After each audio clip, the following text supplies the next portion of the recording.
বোলপুরের দলীয় কার্যালয়ে বসে রয়েছেন অনুব্রত মণ্ডল, যার নতুন করে কোনো পরিচয় দিতে হয় না। দলের ভরাডুবি হয়েছে এবং অকপটে স্পষ্ট ইটিভি ভারতকে তিনি জানালেন আইপ্যাকের জন্যই ভরাডুবি হয়েছে তৃণমূল কংগ্রেসের। 15 বছর ধরে শাসনে থাকা, সরকারে থাকা একটি দলের ভরাডুবির অন্যতম কারণ হলো আইপ্যাক। আইপ্যাক বিভিন্ন জায়গা থেকে টাকা তুলেছে। আইপ্যাক মানুষের যে নার্ভ সেটা বোঝেনি, এমনটাই ব্যাখ্যা করছেন বর্ষিয়ান রাজনীতি অনুব্রত মণ্ডল। এই মুহূর্তে তিনি নিজের দলীয় কার্যালয়ে বসে রয়েছেন। আবারও একবার তাকে জিজ্ঞাসা করব, দাদা, দল বদলের কোনো এই বিষয় নেই? এখন দল বদল না, এখন দেখে যাওয়ার ব্যাপার। এখন 2-3 মাস দেখি। 15 বছর একটা সরকার, আপনি তো দীর্ঘদিন রাজনীতি করছেন, কি কারণে এই ভরাডুবি? আপনার কি দেখুন, একটা কথা বলি, 98 সালের পর থেকে দল হয়ে যাওয়ার পর বাজপেয়ী যখন প্রধানমন্ত্রী হলেন তখন আমরা 7টা সিট পেলাম। মমতা ব্যানার্জি রেল মিনিস্টার হলো, দলে একটা সুন্দর ভাব এলো। হ্যাঁ, তারপরে দল করতে করতে তখন আইপ্যাক ছিল না, কেউ ছিল না, কোনো জ্ঞানীমণি ছিল না। এই আমাদের মতন রাখাল বাগাল মুকুল রায়, আমার রাখাল বাগাল গৌতম বসু, রাখাল বাগাল অনুব্রত মণ্ডল, বালু, পঙ্কজ দা, এরাই ছিল, মদন মিত্র, এরাই ছিল আমরা তখন দলের মেন। তাই এই কারণেই তখন এই আইপ্যাকটা আমাদের দরকার হয়নি। তারপর 9 সালে যখন আমরা এমপি যে দেখলাম বীরভূমের শতাব্দী রায়, তখন তৃণমূলের সিম্বল নিয়ে জিতেছিলাম, তখন আইপ্যাক ছিল না। 11 সালে যখন পার্টি পাওয়ার আসে তখন আইপ্যাক ছিল না। কংগ্রেসের সঙ্গে অ্যালায়েন্স করে দলে এসেছিলাম। কংগ্রেসকে চটানোটাও আমাদের ভুল হয়েছে, কিন্তু কে কার কথা শুনে। তারপর 14তেও আইপ্যাক ছিল না, 16তেও আইপ্যাক ছিল না, 1900ও আইপ্যাক ছিল না। তাহলে আইপ্যাককে প্রয়োজন হলো কেন? আজ ভরা ডুবি হলো আইপ্যাক, মিসগাইড করলো আইপ্যাক, দুনিয়ার লোকের কাছ থেকে টাকা তুললো আইপ্যাক। এমন কোনো লোকের কাছে নাই যে টাকা তুলে নেয়। পঞ্চায়েত ইলেকশনের টাকা তুলেছে, মিউনিসিপ্যালিটি ইলেকশনের টাকা তুলেছে, তোমার আমাদের কি বলবো, এই তোকে জেলা প্রেসিডেন্ট রেখে, তোকে বুথ প্রেসিডেন্ট রেখে দেবো, তোকে অঞ্চল প্রেসিডেন্ট রেখে দেবো, তোকে কমিটিতে রেখে দেবো, টাকা দে, এইভাবে টাকা তুলেছে। একটু জেগে ঘুমায়, জেগে ঘুমালে দলের তো এই অবস্থায় হবে।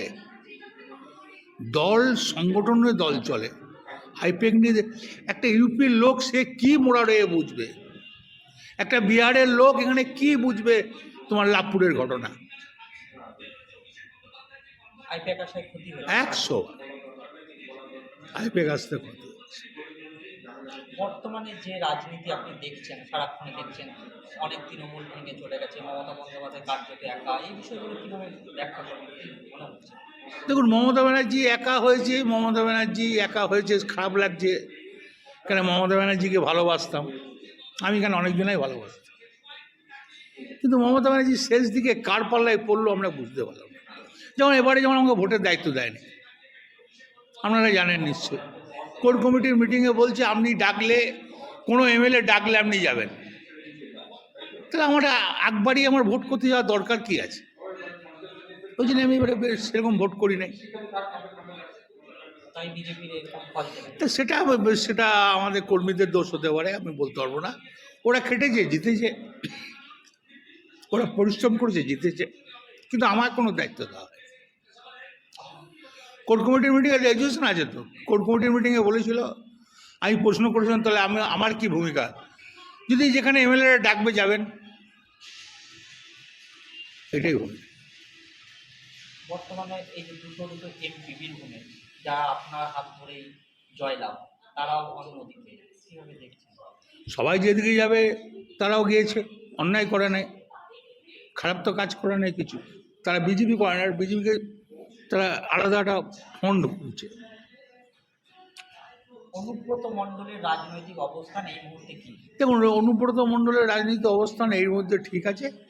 সম্মান পেলে দল করবো, সম্মান না পেলে চুপচাপ থাকবো। অন্য কোনো দলে যাওয়ার না, সম্মান পেলে দল করবো, সম্মান না পেলে দল করবো। কংগ্রেস বা বিজেপিতে না, আমি মনে কোনো চিন্তা ভাবনা করিনি। এখনো পর্যন্ত তৃণমূলের স্ট্যাম্পটাই লেগে আছে। সম্মান পেলে এখানেই থেকে যাবে, বললাম সম্মান পেলে থাকবো, না থাকবো। রাজনীতি করবেন? রাজনীতি তো জেল থেকে আসার পর তো রাজনীতি করা বন্ধ করে দিয়েছিল। এ তো আমি দিদিকেও জানে, সবাই জানে, রাজনীতি করা বন্ধ করে দিয়েছিল। তখন তো অন্যজনের হাতে ঘি খেয়েছে, আমার হাতে ঘি খায় নাই তো। আপনারা তো দেখেছেন সাংবাদিক এসে কোনো ভূমিকায় ছিল না আমার ইলেকশনে। ওই দিদি জবার এসছে গিয়েছি, অভিষেক জবার এসছে গিয়েছি।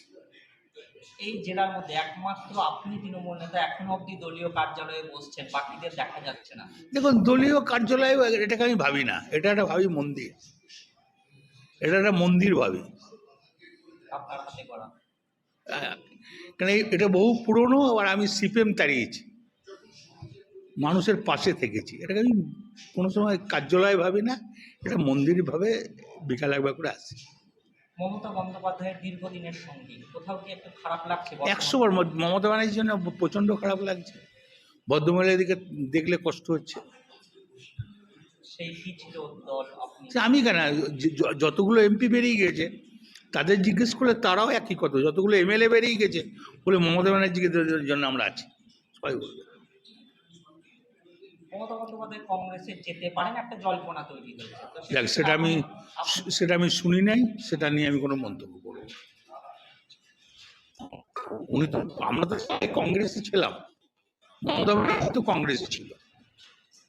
আজ অ্যালায়েন্স না করতো, সিপিএমের সঙ্গে যদি কংগ্রেস জোট না বাঁধতো, আজ কংগ্রেস কোন জায়গায় যেত? অনুব্রত মণ্ডলের মানে বিশ্লেষণ আইপ্যাকের জন্য দলের এই 100%। আমি এখানে সাধারণ মানুষকে জিজ্ঞেস করুন না, বলে দেবে। বিজেপির লোককে জিজ্ঞেস করুন না, বলে আইপ্যাক শেষ করলো তৃণমূলকে। সিপিএমকে জিজ্ঞেস করুন না, বলে তৃণমূলকে শেষ করলো আইপ্যাক। কংগ্রেসকে জিজ্ঞেস করুন না, বলে শেষ করলো আইপ্যাক। তথ্য পাচার করে দিয়েছে। সব ওরা কিছু জানে না, পয়সা কামাতে এসেছিল। নিজের জায়গায় অবস্থানে অনড় অনুব্রত মণ্ডল, সম্মান পেলে দল করবেন, নইলে রাজনীতিই করবেন না, এমনটাই স্পষ্ট জানিয়ে দিলেন এটিই ভারতকে। বোলপুর থেকে অভিষেক দত্ত রায়, এটিই ভারত।